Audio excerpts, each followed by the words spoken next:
نحمده ونصلي ونسلم على رسوله الكريم اما بعد فاعوذ بالله من الشیطان الرجیم بسم اللہ الرحمن الرحیم الصلاۃ والسلام علیک یا سیدی یا رسول اللہ وسلم علیک یا حبیب اللہ۔ ناظرین کرام، پروگرام ہے فیضان عید الاضحیٰ اور اس کی آج ہم چھٹی نشست لے کر آپ کے سامنے حاضر ہوئے ہیں۔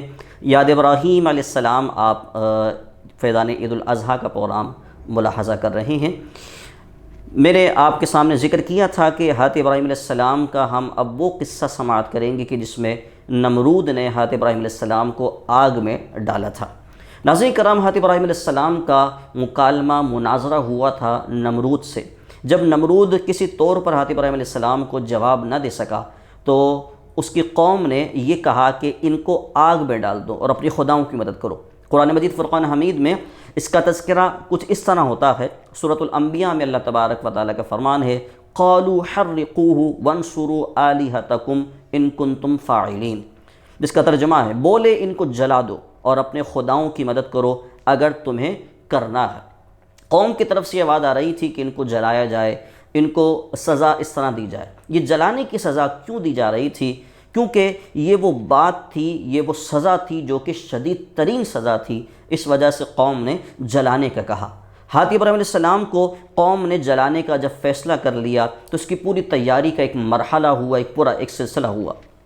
قرآن مجید فرقان حمید میں اللہ تبارک و تعالیٰ کے فرمان سورۃ الصافات میں قالوا بنوا لہ بنیانا فالقوہ فی الجحیم، جس کا ترجمہ ہے بولے اس کے لیے ایک عمارت چنو، ایک عمارت بناؤ، پھر کہا کہ پھر اس سے بھڑکتی آگ میں ڈال دو۔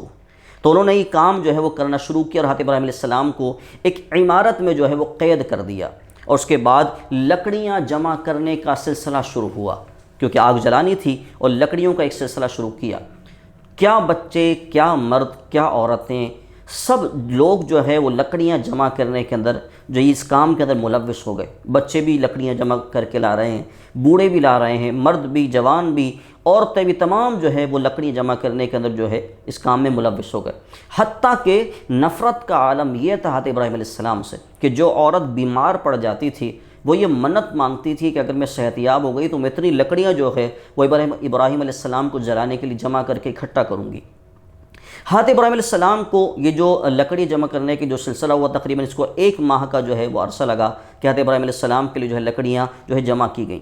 حضرت ابراہیم علیہ السلام کو کیونکہ لکڑیاں ایک جم غفیر اس کا ایک جمع ہو چکا تھا، جب آگ جلائی گئی تو آگ کا جب سلسلہ ہوا تو اس کی آگ جو ہے وہ آسمانوں سے باتیں کرتی تھی۔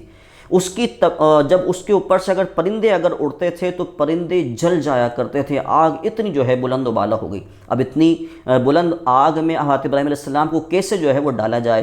اس کا ایک طریقہ ہوا، شیطان ملعون جو ہے وہ آیا اور اس نے جو ہے منجنیق یعنی کہ غلیل جو ہے وہ بنانے کا مشورہ دیا کہ غلیل بنائی جائے اور اس میں حضرت ابراہیم علیہ السلام کو رکھا جائے اور دور سے جو ہے حضرت ابراہیم علیہ السلام کو آگ میں جو ہے وہ پھینک دیا جائے، ڈال دیا جائے۔ یہ سلسلہ جو ہے شیطان نے مشورہ دیا، کیونکہ شیطان جو ہے انبیاء کا، صالحین کا دشمن ہے، تو اس نے یہ مشورہ دیا۔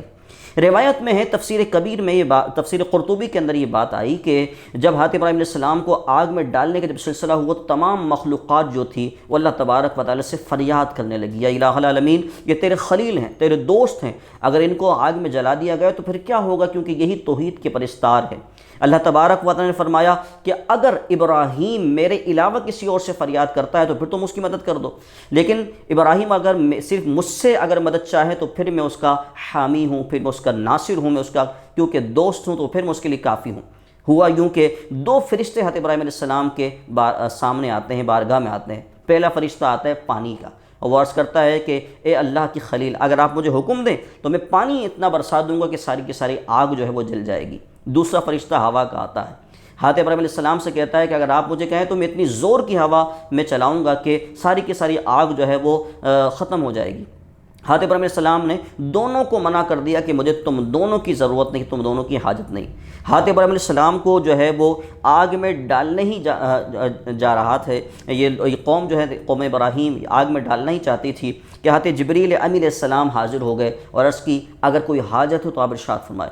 حضرت جبریل علیہ السلام نے کہا کہ مجھے تجھ سے کوئی حاجت نہیں۔ حضرت جبریل امین علیہ السلام نے کہا پھر اسی سے کہیے کہ جو آپ کا حاجت روا ہے، یعنی کہ اپنے رب سے کہہ دیجئے۔ تو حضرت ابراہیم علیہ السلام نے کہا کہ وہ میرے حال کو خوب جانتا ہے، لہٰذا مجھے اس سے سوال کرنے کی کوئی ضرورت نہیں۔ یہ تقویٰ تھا، یہ پرہیزگاری تھی، اور یہ توکل، بھروسہ تھا اللہ تبارک و تعالیٰ کی ذات پر حضرت ابراہیم علیہ السلام کو۔ اور کیونکہ یہ عام شخصیت نہیں ہے ناظرین کرام، یہ اللہ کے خلیل ہیں، اللہ کے دوست ہیں۔ اللہ کے دوست اور خلیل کا جو تقویٰ اور پرہیزگاری، جو توکل ہوتا ہے، وہ انتہائی مضبوط ہوتا ہے۔ یہ توکل اللہ تبارک و تعالیٰ پر جو بھروسہ تھا ابراہیم علیہ السلام کو اللہ تبارک و تعالیٰ کی ذات پر، اللہ کو بڑا پسند آیا۔ قرآن مجید فرقان حمید میں اس کا تذکرہ کچھ یوں ہوتا ہے کہ اس کے بدلے میں کیا کیا گیا۔ قرآن نے کہا یا نار کونی بردا وسلاما علی ابراہیم، جس کا ترجمہ ہے اے آگ ہو جا ٹھنڈی اور سلامتی ابراہیم پر۔ تو آگ سلامتی والی ہو گئی، ایسی سلامتی والی ہو گئی کہ حضرت ابراہیم علیہ السلام وہاں پر آرام اور سکون کے ساتھ جو ہے رہے۔ ایک روایت میں آتا ہے کہ آپ 7 دن تک جو ہے وہ اس آگ میں رہے، اور وہ آگ ایسی ہوگی جیسے باغیچہ ہوتا ہے، جیسے باغ ہوتا ہے، اس طرح جو ہے وہ آگ جو ہے وہ ہو گئی، سکون والی، سلامتی والی ہو گئی۔ یہاں پر ایک میں چیز آپ کے سامنے ذکر کر دوں کہ اللہ تبارک و تعالیٰ نے ارشاد فرمایا کہ آگ ان پر ہو جائے ٹھنڈی اور سلامتی والی۔ اس کی وجہ کیا ہے؟ علماء کرام فرماتے ہیں، مفسرین کرام، کہ اگر صرف بردہ فرمایا جاتا ہے، یعنی کہ صرف ٹھنڈی ہو جا، تو وہ آگ اتنی زیادہ ٹھنڈی ہو جاتی کہ اللہ کے خلیل حضرت ابراہیم علیہ السلام کو وہ ٹھنڈ سے جو ہے وہ تکلیف ہونا شروع ہو جاتی۔ اس وجہ سے رب نے آگ کو فرمایا کہ سلامتی والی ٹھنڈی ہو جا، یعنی کہ ایسی ٹھنڈی ہو جا کہ جس سے میرے خلیل حضرت ابراہیم علیہ السلام کو کوئی نقصان نہ ہو، کوئی تکلیف جو ہے وہ نہ ہو۔ ناظرین کرام، اب یہاں پر میں آپ کے سامنے یہ چیز بھی ذکر کرتا جاؤں کہ حضرت ابراہیم علیہ السلام کو جب آگ میں ڈالنے کے جب باندھا گیا غلیل کے اندر، تو حضرت ابراہیم علیہ السلام یہ دعا پڑھ رہے تھے، لا الہ الا انت سبحانک لک الحمد ولک الملک لا شریک لک۔ اور جب حضرت ابراہیم علیہ السلام کو منجنیق میں، یعنی کہ غلیل میں جب بالکل ڈال دیا گیا، جب آگ میں ڈالنے کے لیے جب منجنیق میں آپ کو ڈالا گیا، تو حضرت ابراہیم علیہ السلام یہ پڑھ رہے تھے، حسبنا اللہ ونعم الوکیل۔ یقیناً اللہ تبارک و تعالیٰ جو ہے وہ ہر کام میں ہمارے لیے کافی ہوتا ہے۔ اگر ہم ناظرین کرام اللہ تبارک و تعالیٰ کو ہر چیز میں کافی وافی سمجھیں تو انشاءاللہ الکریم بہت سارے مسائل انشاءاللہ ہمارے حل ہو جائیں گے۔ ناظرین کرام، روایات میں آتا ہے کہ ہر مخلوق جو تھی، جو چوپائے تھے، وہ تمام کے تمام جو ہے حضرت ابراہیم علیہ السلام کے لیے دعا کرتے تھے اور کوشش کرتے تھے کسی طریقے سے آگ جو ہے بجھ جائے۔ لیکن ایک چیز تھی کہ جو آگ کو جلانے اور آگ کو بڑھانے کا، انسانوں کے علاوہ مخلوق تھی جو آگ کو بڑھانے کا کام کر رہی تھی، اور وہ تھی چھپکلی، کہ جو کہ دور سے پھونک مارتی تھی، جو حضرت ابراہیم علیہ السلام کو چاہتی تھی کہ آگ اور بڑھ جائے۔ اس وجہ سے سرور دو عالم خاتم النبیین صلی اللہ علیہ وسلم نے چھپکلی کو مارنے کا ارشاد فرمایا، اور چھپکلی کو مارنے کی یقیناً جو ہے وہ نیکیاں بھی۔ حضرت عائشہ صدیقہ رضی اللہ تعالی عنہا کے پاس ایک نیزہ موجود تھا، یہ حدیث مبارکہ میں آتا ہے کہ آپ کے پاس ایک نیزہ موجود تھا کہ جس سے آپ چھپکلیاں جو ہے مارتی تھیں، تو اس سے نیکی کیونکہ ملا کرتی ہے، اور جو اللہ کے نبی کے دشمن ہوتے ہیں یقیناً ان سے نفرت کرنا ہی ایک ایمان کی دلیل ہوتی ہے۔ اللہ تبارک و تعالیٰ سے ہم دعا کرتے ہیں اللہ تبارک و تعالیٰ ہمیں عمل کی توفیق دے۔ اس ویڈیو کو آپ زیادہ سے زیادہ شیئر کیجیے گا، ہمارے پیج القرآن حفظ و ناظرہ اکیڈمی کو آپ لائک کیجیے، اور جو ہمارے یوٹیوب جو چینل ہے اس کو آپ سبسکرائب کیجیے، تاکہ بہت ساری ویڈیوز جو ہماری آتی رہتی ہیں وہ آپ تک پہنچیں اور دین کا پیغام لوگوں تک آپ کی وجہ سے پہنچ سکے۔ اپنے بھائی محمد نعمان رضا مدنی کو اجازت دیجیے گا، انشاءاللہ اگلی ویڈیو کے ساتھ دوبارہ حاضر ہوں گے۔ السلام علیکم۔